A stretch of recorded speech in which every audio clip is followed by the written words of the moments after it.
दोस्तों, एक बार एक व्यक्ति बुद्ध के पास आता है और उनसे पूछता है कि बुद्ध अपने मन को काबू में करने और उसे समझने का नियम क्या है और हम कहाँ से शुरुआत करें कि हमारा मन हमारे वश में आ जाए। बुद्ध मुस्कुराते हैं और उसका उत्तर देने का प्रयास करते हैं कि अपने मन को समझने का पहला चरण है इसके द्वारा दिए गए लालचों की व्यर्थता को देख लेना।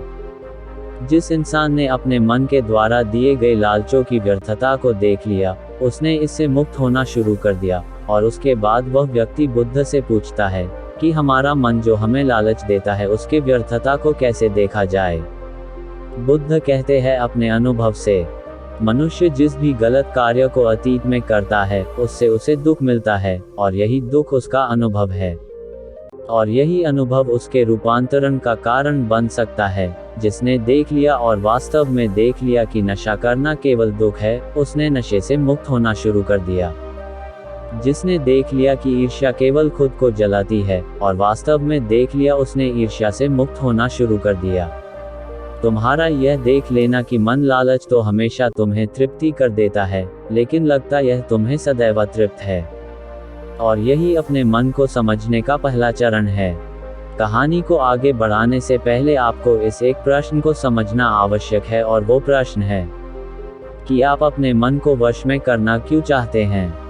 क्योंकि आपने यह अनुभव कर रखा है कि आपका मन आपको दुख देता है, क्योंकि आपको आपके मन के लालच बहुत बड़े सुहावने लगते हैं, इसीलिए आप इन लालचों के पीछे छुपे हुए दुखों को नहीं देख पाते।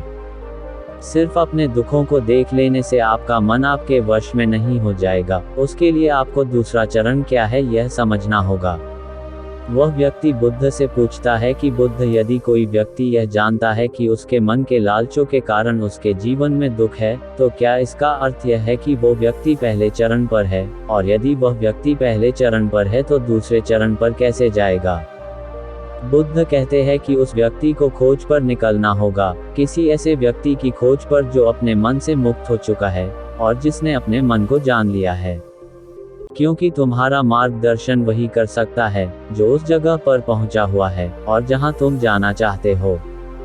दोस्तों, यहाँ पर एक बात समझनी आवश्यक है कि खोज पर निकलने का अर्थ यह नहीं कि आप सन्यासी बन जाएं, बल्कि खोज पर निकलने का अर्थ यह है कि कोई ऐसा व्यक्ति खोजना जो आपका मार्गदर्शन कर सके। अब यहाँ पर प्रश्न यह उठता है कि ऐसे व्यक्ति को कहाँ पर खोजें, क्योंकि आस पड़ोस में तो सभी लोग अशांत भरे पड़े हुए हैं। तो इस प्रश्न का उत्तर है कि आप ऐसे व्यक्ति को आस पड़ोस में मत खोजिए, बल्कि इंटरनेट पर खोजिए, क्योंकि इंटरनेट आपको पूरी दुनिया से जोड़ता है। दोस्तों, मैं और आप इस इंटरनेट के बदौलत ही जुड़े हुए हैं। अगर इंटरनेट नहीं होता तो क्या आप मेरे इस वीडियो को देख पाते। दोस्तों, इस दुनिया में बहुत सारे लोग थे और अभी हैं और हमेशा रहेंगे जो आपका मार्गदर्शन कर सकते हैं। कहानी में वापस लौटते हैं और अच्छे से जानते हैं कि अपने मन को समझने का दूसरा चरण क्या है। वह व्यक्ति बुद्ध से पूछता है कि उस व्यक्ति की पहचान क्या है, जिसने अपने मन को समझ लिया है और जिसने खुद को जान लिया है। क्योंकि हर व्यक्ति यह दावा करता है कि वह ज्ञानी और बुद्धिमान है, लेकिन वास्तव में ज्ञानी कौन है यह कैसे पता लगेगा। बुद्ध कहते हैं कि यही तीसरा चरण है और वो चरण है सुनकर। सुनना ही अपने मन को समझने का तीसरा चरण है। उसके बाद वह व्यक्ति बुद्ध से पूछता है कि क्या देखकर यह पता नहीं किया जा सकता, क्योंकि आपको देखकर ही पता लगता है कि आप एक महात्मा है। बुद्ध कहते हैं कि देखने में तो कोई व्यक्ति बहुत शांत लग सकता है, लेकिन भीतर से वह क्या है यह उसके शब्द ही बता सकते हैं। लेकिन ध्यान रहे कि शब्दों पर भी विश्वास एकदम से नहीं कर लेना है। किसी भी बात पर विश्वास इसीलिए कर लेना है कि उसे मैंने कहा हुआ है या किसी महात्मा ने कहा हुआ है। किसी भी बात पर विश्वास आपको तब कर लेना है जब वह तुम्हारा अनुभव बन जाए। गौतम बुद्ध के द्वारा कही गई इस बात को मैं आपको थोड़ा और आसान भाषा में समझाने की कोशिश करता हूँ। दोस्तों, कोई कहता है कि ध्यान करना अच्छा है और कोई कहता है कि ध्यान करना बुरा है।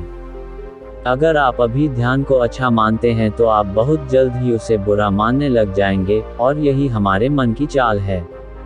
तो अब आपके मन में सवाल उठा होगा कि कैसे। तो उसका उत्तर यह है कि ध्यान की शुरुआत में आपको आनंद नहीं मिलेगा बल्कि बोरियत महसूस होगी।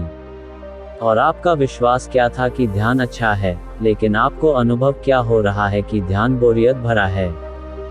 तो धीरे धीरे आपका विश्वास बदलने लगेगा। पहले आप ध्यान को अच्छा मानते थे, लेकिन अब आप ध्यान को बुरा मानने लग जाएंगे।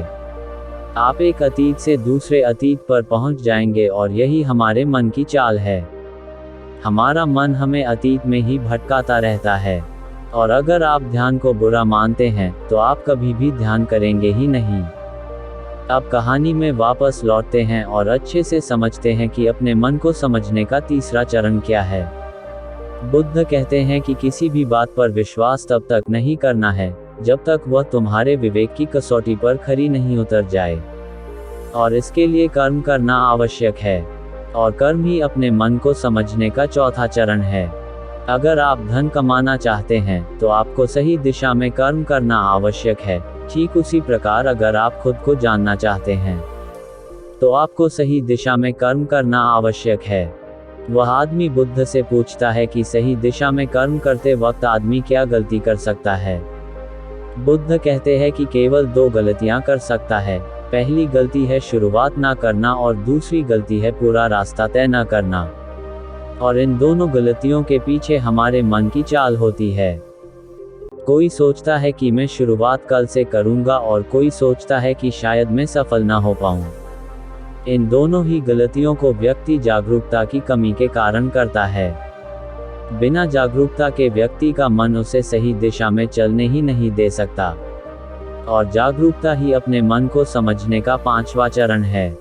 इसीलिए दिन के हर एक क्षण को जागरूकता के साथ जियो। कोई भी कार्य करो तो उसे जागरूकता के साथ करो। अगर सांसें भी लो तो उसे जागरूकता के साथ लो। बिना जागरूकता के साथ जिया गया एक भी क्षण मृत्यु के समान है। और ध्यान रहे कि जागरूकता के बिना ध्यान संभव नहीं है। वह व्यक्ति बुद्ध से पूछता है कि बुद्ध अपने जागरूकता के स्तर को कैसे बढ़ाया जा सकता है। बुद्ध कहते हैं कि ध्यान के द्वारा, और ध्यान ही 6 चरण है। एक बार आप अपने मन को समझने के 6 चरणों को ध्यान से समझिए। अपने मन को समझने के 6 चरण थोड़ी जागरूकता के साथ यह देख लेना कि यह मन ही दुख के बीज बोता है। किसी ऐसे व्यक्ति को खोजना जो मन से मुक्ति पाने का मार्ग बता सके। सुनना, सुने हुए को कार्य में लाना। जागरूकता, जिससे आप मार्ग से भटके ना। ध्यान, यदि सीधे शब्दों में कहा जाए तो ध्यान ही वह नाव है जिस पर बैठकर मन रूपी नदी को पार किया जा सकता है। लेकिन ध्यान तक पहुंचने के लिए शुरुआती के 5 चरण बहुत आवश्यक हैं। अभी आप कौन से चरण पर हैं, हमें नीचे कमेंट बॉक्स में कमेंट कर जरूर बताएं। यह वीडियो अच्छा लगे तो चैनल को सब्सक्राइब जरूर करें।